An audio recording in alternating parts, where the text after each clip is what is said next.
Alright, welcome back to Way of the Wrench, and on this episode I'm going to show you how to make a digital LCD marquee for your custom Raspberry Pi arcade cabinet using 2 Raspberry Pis. Stay tuned, you're not going to want to miss it.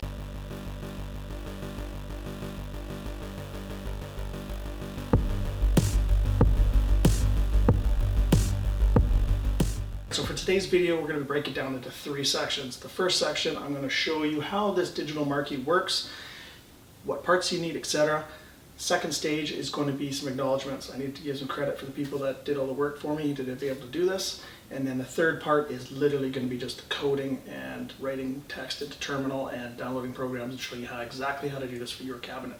So let's start with step 1. All right, to make a digital marquee for your custom Raspberry Pi arcade cabinet, you're going to need 2 Raspberry Pis. Now they can be just about any Raspberry Pi, but they do have to have Wi-Fi internet capability. So inside the control panel, if you've been following along in the series, I have a Raspberry Pi 3B Plus that's running my Retropie and all my ROMs and everything that's there.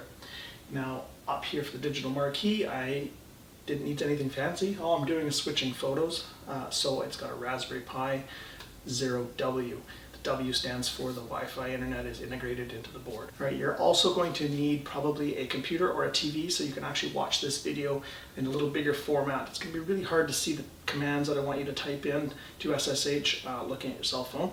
And then you're going to want a laptop or a computer that you can install your PuTTY and the other programs we're going to talk about. That way you can type in all your commands and terminal on SSH. Alright, so the way this works on this arcade cabinet is when you're in Retropie and you make a selection for a game, there's a program that sends out through Wi-Fi to let the Raspberry Pi for the digital marquee know that you have selected a certain type ROM. And if the names match exactly and there is a PNG file marquee picture, it will switch up the marquee to show that original artwork, or really anything you want. You can put any PNG file you want. So if you don't want marquees and you want to have Street Fighter or Mortal Kombat 2 move lists, then that could pop up just as easy. And if you don't have the artwork, or the file for the ROM and the file for the PNG don't match exactly, then it will continue to show a default image or a default MP4 video, whichever you want to pick. So I'm going to switch this up a little bit. I want to show you exactly how it looks and how it transitions and everything on the arcade here. So I'm going to zoom in and only be showing this much of the screen so that you can actually see what happens. So right now we've got the Victory video game playing here. You can see it's got the digital marquee art for it. And I also have the bezel project installed, and I think on a slick, nice black chrome cabinet, the digital marquee plus the bezel project work really great together. When you're playing this, you feel like you're on the actual cabinet. So quite cool. All right, so let's kick out of this. So when you kick out of a game, you'll notice the digital marquee stops displaying. And while you're selecting your games, this is where your default PNG image will come up, or your default MP4 video, whatever you want to display. So in this case, I've got the Way of the Wrench video logo, and it just loops if it's a video. Okay, so I've got some favorite video games here, and I have picked these games from main.dev.org. These are all royalty-free games that I am free to play as long as I'm not trying to sell them or sell them cabinet with any kind of package with these. So I can show you with these without being a pirate. So let's start looping here. So you can see I've got the default MP4 playing here once I select the game. Raspberry Pi running Retropie sends the message and the command up to the digital marquee Raspberry Pi, switches the image. So there's the original size marquee. Notice that there's no stretching of the original artwork, so it looks really nice and good. And then once again, this bezel project, amazing stuff. Okay, so we've got our game here.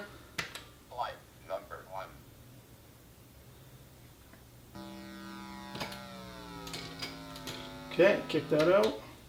So that is one ROM that has matching artwork, and the file matches the exact way it's written on the ROM. Okay, now if you have an image that doesn't display, then for example, if I go to this one, which I know I don't have it matched up, it will load the game, but you'll notice that it hasn't switched over to show the PNG, so it's just showing the default loop. So either I don't have the image artwork, or it could be a little bit differently named and it's not matching the ROM. So I just got to go in. Usually it's something like a Japanese version or an American version, and they've got a J or an E or an A on the end of the ROM title, and that's what's screwing it up.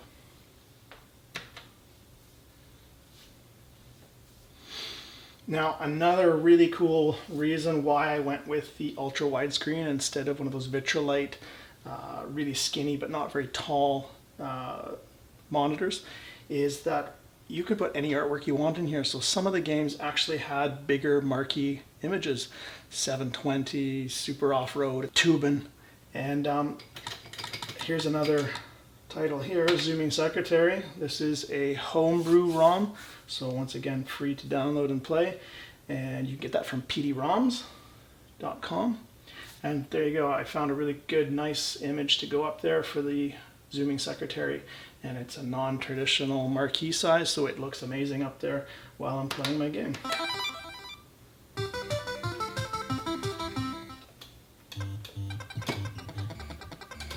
All right, let's kick out of this. Before I start moving on and showing you how to do this, I want to make some acknowledgements. So when I started this project over a year ago and started this channel, I originally thought that I would build this to be a custom Raspberry Pi arcade cabinet. And when I got to the digital marquee part, I honestly thought I was going to have to switch maybe over to a PC and start looking into getting Hyperspin, which had Hyper Marquee, which I knew could be done. But over that time, I looked and looked and looked, and I finally came across a video by a guy named Sean Watson. I will put his YouTube link down in the description for you guys. He had everything that I needed. He had a very straightforward video that went step by step on how to do this. And without him, I wouldn't have been able to do this. So thank you very much, Sean. And if you enjoyed this build and get this working on your arcade cabinet, why not send him a like and a subscribe for his video and his work on this. All right, so what Sean did is he came across a team that was developing the programs and software and the code to be able to make it so that when you change the game on a Retropie, that a small little display screen, little 5-7 inch display screen would pop up an image of that game's buttons, which ones were used, and what each button did. Great idea. In fact, I might even be a cool thing to kind of add to this later.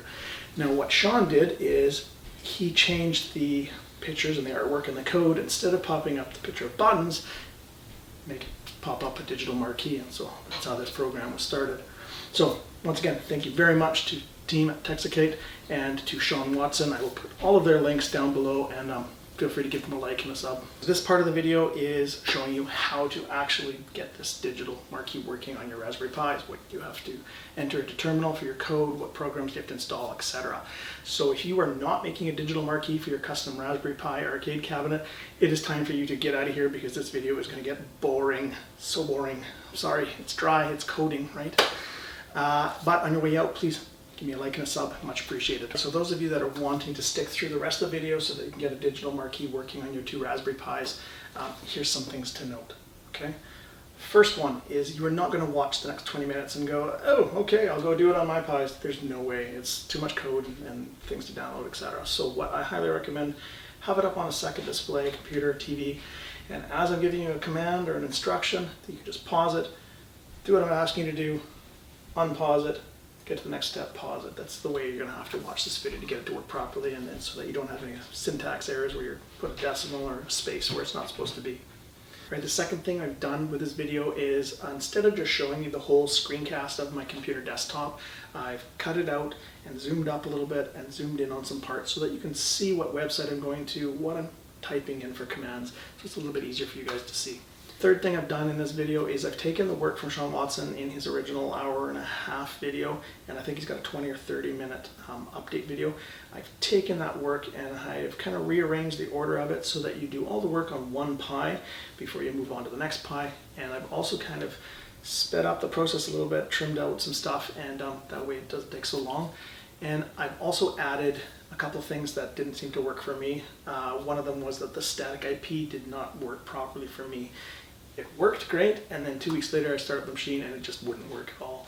And I redid the process, it worked again for another week or two, and it just didn't work. So I've added some stuff for static IPs, including a fallback static IP address, so that should make it work for you guys. All right, one last thing before we get into this. I did not want to do a voiceover for this because I did not want people just listening to my voice droning in the background for 20 minutes.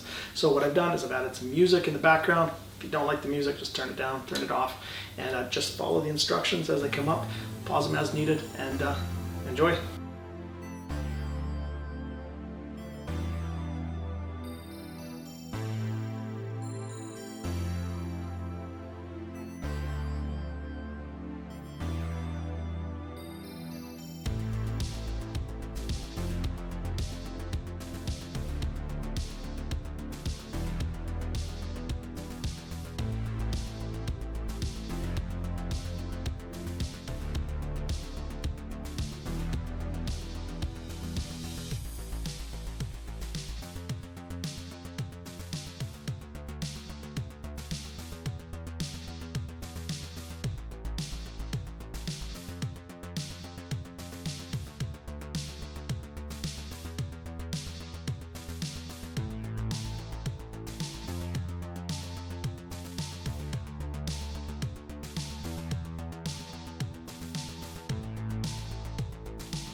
congratulations, you just made it through the most boring video I will ever put on my channel. However, if you did it correctly, you now have a working digital marquee on your custom Raspberry Pi arcade cabinet. How cool is that? If you appreciate the instructions or just think the cabinet looks amazing, I would appreciate a like and a sub. And I'm really feeling love these days, you guys. I'm getting more and more subs every day. It seems to be getting faster too, which is really quite cool. If you'd like to follow us, any behind the scenes content, follow us on Instagram with Way of the Wrench. And future video for this, this is a headless Pi. I don't have a keyboard and I don't want to type into SSH to turn this on and off every time I want to unplug the machine. So the next video is how to make an easy and safe button that I can press to turn on and turn off this headless Pi or our digital marquee. So until next time, take it easy. We'll have to watch me some Cobra Kai. Man, it's so good.